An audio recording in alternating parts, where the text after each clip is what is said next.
அதாவது எனக்கு ஒரு விஷயம் நல்லா புரிஞ்சிருச்சு. நம்ம எந்த படத்தை அதிகமா எதிர்பார்க்கிறோமோ அந்த படத்தை விட நம்ம சுத்தமா எதிர்பார்க்காத படம் தான் நம்மள பயங்கரமா திருப்திப்படுத்தும், பயங்கரமா சர்ப்ரைஸ் பண்ணும். அப்படி ஒரு படம் இந்த வாரம் ரிலீஸ் ஆயிருக்கு.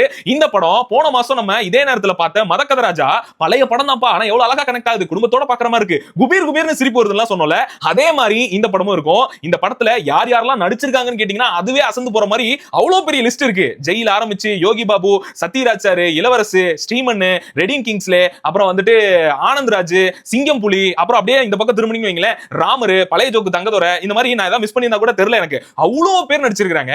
அந்த காமெடியும் பயங்கரமா இருக்கு. நீங்க எந்த எதிர்பார்ப்பு இல்லாம அப்படியே குடும்பத்தோட போய் பாத்தீங்கன்னா நிறைய இடங்கள்ல சிரிச்சு சிரிச்சு பயங்கரமா என்ஜாய் பண்ணுவீங்க. கதைன்னு பார்த்துட்டா இது ஒரு புது கதை, புது ஸ்கிரீன் பிளே அப்படிலாம் நான் சொல்ல மாட்டேன். ரொம்ப நாளைக்கு முன்னாடி வர வேண்டிய படம் தான். ஆனா இப்பயும் இது ரொம்ப அழகாவே கனெக்ட் ஆகுது. அதனால தான் நான் சொன்னேன், மதக்கத ராஜா மாதிரி நம்ம எந்த எதிர்பார்ப்பு இல்லாம உள்ள போய் உட்கார்ந்தாலும் நம்மள பயங்கரமா சந்தோஷப்படுத்தி திருப்திப்படுத்தக்கூடிய படம் தான் இந்த பேபி பேபின்னு சொல்லிட்டு பிரதாப் டைரக்ட் பண்ணியிருக்காரு. இந்த படத்தை தியேட்டர்ல போய் பாருங்க. பாத்துருந்தீங்கன்னா உங்களுக்கு கருத்து என்னங்கிறத கீழே மறக்காம பதிவு பண்ணுங்க.